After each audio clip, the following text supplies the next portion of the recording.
نبی صلی اللہ علیہ وسلم کا ایک فرمان ہے کہ ما من مولود الا یولد علی الفطرہ، دنیا میں ہر بچہ، ہر انسان ایک فطرت پر پیدا ہوا ہے. فابواہ یحودانہ او ینصرانہ او یمجسانہ، یہ اس کے ماں باپ، اس کا ماحول، اس کا انوائرمنٹ، اس کے ارد گرد کا ماحول ہے جو اسے یہودی بنا دیتا ہے، نصرانی بنا دیتا ہے، اور اس کو مجوسی بنا دیتا ہے جو آگ کی پوجا کرتے ہیں اور عبادت کرتے ہیں. نبی صلی اللہ علیہ وسلم کے اس فرمان میں بہت بڑا پیغام ہے ہمارے لیے، اور مسلمانوں کو بھی بڑی کنفیوژن ہے اس چیز کے اوپر کہ آپ یہ بتائیں کہ اس کا کیا قصور ہے جو کسی کافر کے گھر میں پیدا ہوا. تو ہم آپ سے کہتے ہیں کہ چلیں وہ تو کافر کے گھر میں پیدا ہوا تھا، آپ کا کیا قصور ہے؟ آپ کیوں نہیں اسلام کو مانتے؟ تو ہر کسی نے اسلام کو بھی اپنے مطابق لے لیا ہے، مسلمانوں کے اندر بھی متفق رائے نہیں ہے، اتفاق ہی نہیں ہے. اللہ تعالیٰ نے انسان کو ایک فطرت پہ پیدا کیا تھا، اور اللہ سبحانہ و تعالیٰ جانتے تھے کہ انسان اپنے معاشرے، اپنے ماحول، اپنے والدین، اپنے گھر، ریچولز اور ان سب چیزوں سے متاثر ہو کے اس کی فطرت بگڑ جاتی ہے. اس کو فطرت نہیں کہا جاتا جس کے اوپر انسان آج رہ رہا ہے، سب ان نیچرل ہے، وہ پرسیپشن حق نہیں ہے.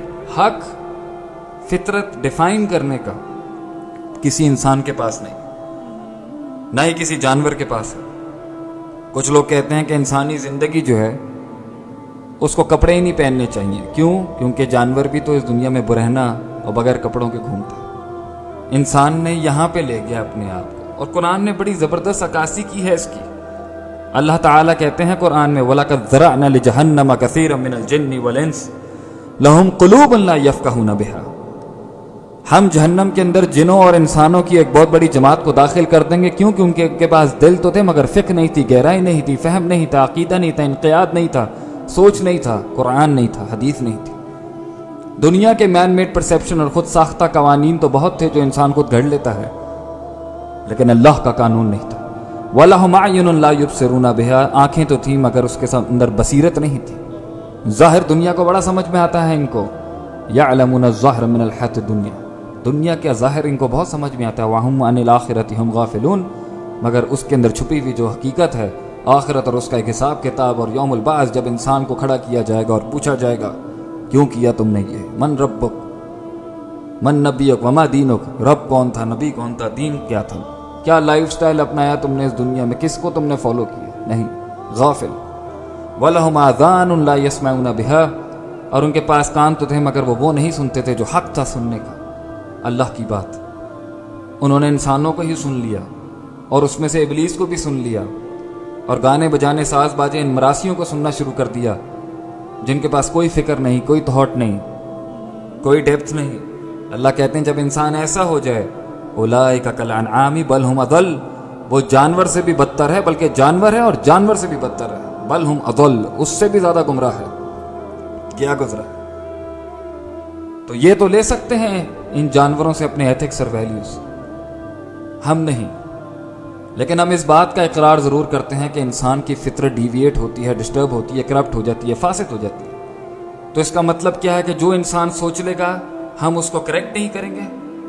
یہ جدید ارتقاء کے جو نعرے ہیں جس کے اندر یہ لوگ کہتے ہیں کہ امر بالمعروف اور نہی عن المنکر مت کرو، نہ کسی کو تنگ کرو، ہر کوئی جو کر رہا ہے وہ حق پر ہے. نہیں، حق ایک ہی ہوتا ہے جس پر سب یونیفائی ہو سکتے ہیں، کیونکہ حق ڈیفائن کرنا اللہ کا کام ہے، کیونکہ اللہ کا اپنا نام بھی الحق ہے. وہ ہے کرائیٹیریا جس کے اوپر حق اور باطل کی تفریق ہوگی. ورنہ اگر کوئی شخص آ کے آپ کو قتل کر دیتا ہے تو اس میں بھی اختلاف ہے، اس کے نزدیک وہ حق ہے، آپ کے نزدیک وہ باطل.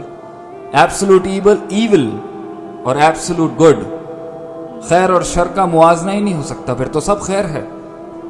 اس لیے اللہ تعالیٰ نے قرآن میں کہا تھا فَأَقِمْ وَجْهَكَ لِلدِّينِ حَنِيفًا فِطْرَةَ اللَّهِ، اور اپنے چہروں کو اس حنیف دین کی طرف پھیر لو جو اللہ کی فطرت ہے، الَّتِي فَطَرَ النَّاسَ عَلَيْهَا، جس پر اللہ تعالیٰ نے انسان کو فطر کیا تھا، یعنی اس کی پیدائش اور تخلیق کی تھی. وہ فطرت اس دین میں ہے. لا تبدیل لخلق اللہ، اللہ کی تخلیق میں تبدیلیاں نہیں ہوتی. ذالک الدین القیم، اور یہ ایک قیم اور ایک مستقیم دین ہے. وَلَكِنَّ أَكْثَرَ النَّاسِ لَا يَعْلَمُونَ، مگر اکثر انسانوں کو یہ بات سمجھ میں نہیں آتی.